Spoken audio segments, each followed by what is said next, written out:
Hello everyone and welcome to my channel today. I have some more tags to show you from the 52 tags handmade series that Brooke is running, and I'll put the details below so that you can follow along if you want to. If you want to join in at any time, you can just pick up anywhere, or you can go back and look at some of the earlier ones and find the ones that you really like.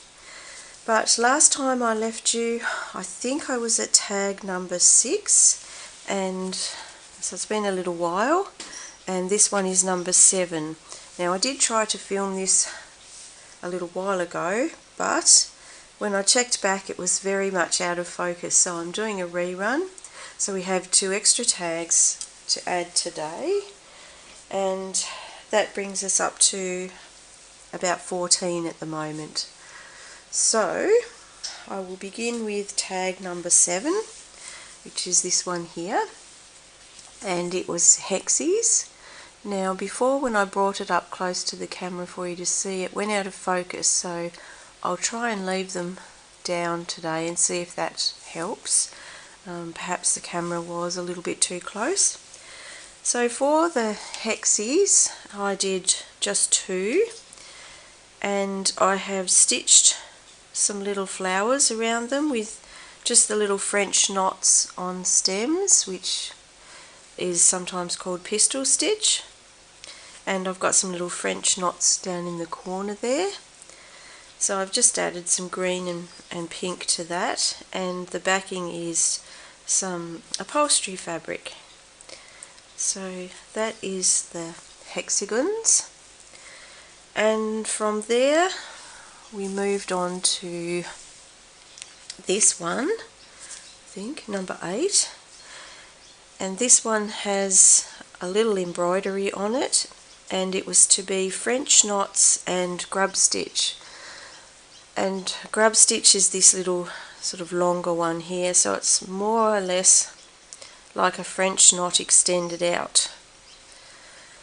So I made a little bit of a flower garden with that one. I added a little flowery button, and I used the sort of an oatmeal ticking fabric for the background, and I added, just for a bit of colour, I have stitched on some Liberty print with the little red roses, and I thought that added to the flower garden sort of feel. So that was number 8. Then we had number 9, and that was a rather interesting tag. Number 9, we were to put a mixture of things that either someone had given us, or trinkets, something like that we'd collected. A little bit of a menagerie, a collection, and we had to put some writing in there somewhere.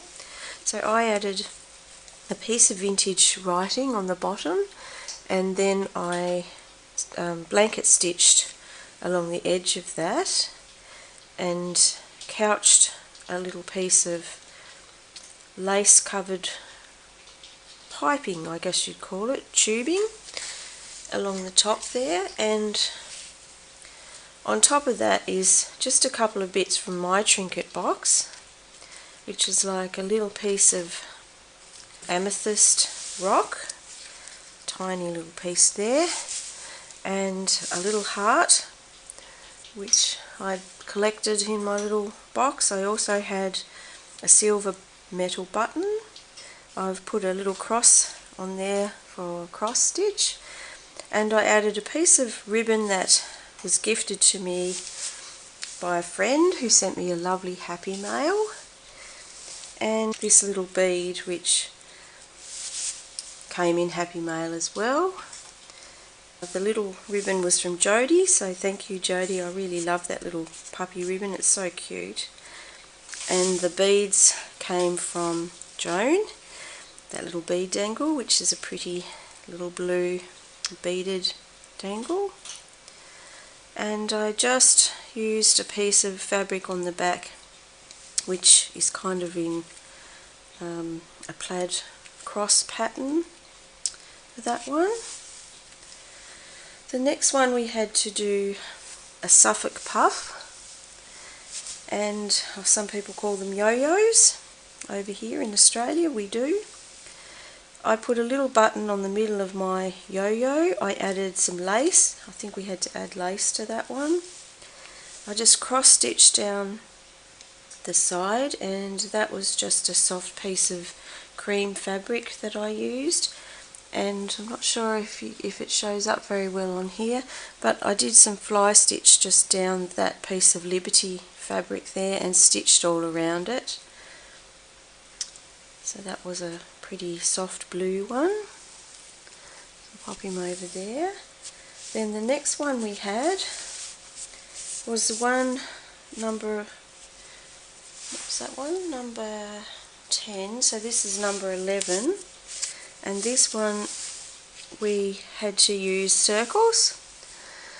So we had to find some washers or something similar and stitch around the circles. So I did two. I did a purple one and a white one and placed them inside of each other with a button. I have it on a piece of really dark purple velvet, which has a habit of picking up any dust that's around, so any cat hair flying around. And then I just couched down a piece of pretty lace, just stitched it down there just to add a little bit of something to the background. So for number 12 we had this one, which was just to practice some different varieties of blanket stitch. So I tried to do a sort of arched shape on the side there, or a scalloped shape, but as you can see it's a little bit wonky. And then I stitched around a heart in blanket stitch and a button which looks like a big sunshine in the sky. Just had a little bit of gingham fabric on the top, like a little tab there. Then this one is number 13, and that was yellows and golds. We had to try and add some gold to that. So I raided my box for gold, and I'm not really a gold person, so that wasn't an easy task to find some bits of gold. And I came up with quite a collection in the end. I used some upholstery fabric as the base, which you can see through under the lace, a really gold sort of colour. And then I put some see-through lace over the top of that, which had lots of little dots on it, so I went over the dots with French knots in the green. I put a little piece of fabric here, which was a woven heavy fabric, and I put some gold French knots on that. This is a little gold paint chip, and I stitched a button onto that. It says Yarrow on there, the name of the colour.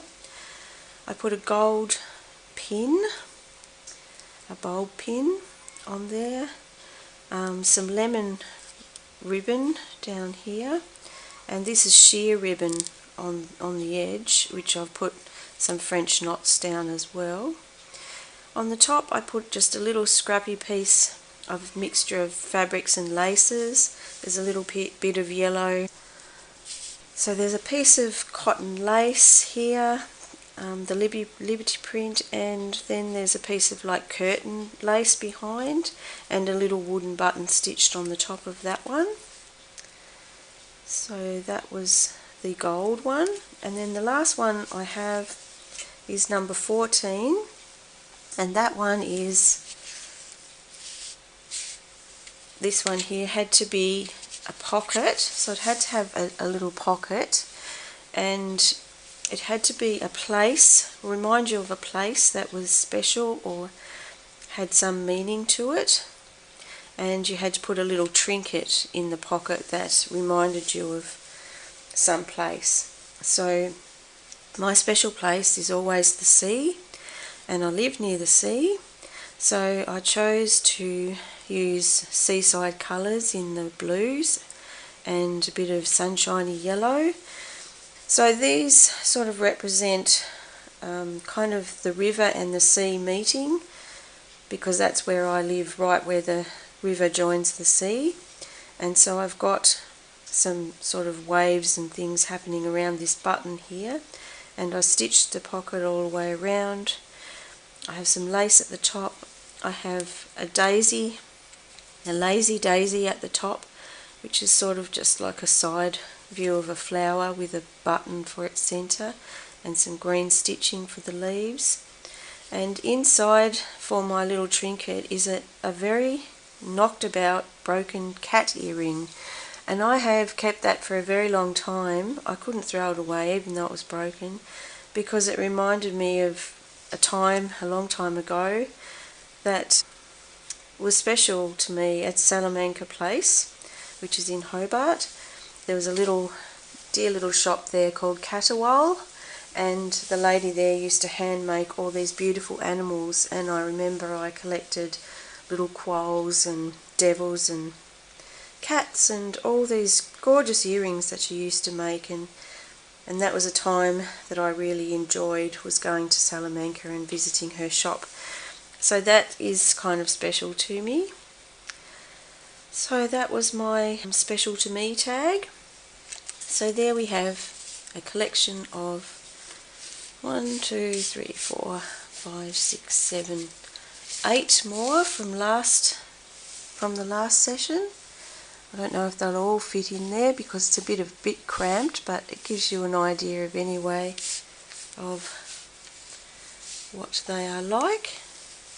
So I hope you enjoyed that, and I'll be back next week with some more. I'm working on one at the moment, and I've also got a journal to show you, so that will be coming up soon. I have drawn and sent off some happy mail, as I said I would do that. I'm doing that on a regular basis, so although I'm not actually filming the drawers, I'm just doing them quietly because it creates less flow through traffic, and it rewards my subscribers who watch all the time and know that it's going on in the background. So every now and then I might show you some things or tell you who the people are that won the last selection. I'll draw some out of my jar, and I keep adding to that jar. If people, regular watchers, I will keep adding their names to the jar, and also I will put those back in that have already won something after a time, like if that they've won, and I might leave them out for the next drawing, and then I'll pop them back in so that they can keep being in the drawer, just to try and keep it fair. I was looking for a way to make it really fair to my long time subbies who I know are very loyal and watch all the time, so they're the ones that I'm trying to reward. So I think this is probably the best way to do that. So I hope you ladies enjoyed your last happy mail. I can't even remember off the top of my head who were the receivers. I know there was Leanne and Jodie and oh my gosh, there was a couple more. I'll have to get my list. I'll tell you next time when I do the next drawer. Okay, thank you very much for watching, and I'll be back soon. Bye for now.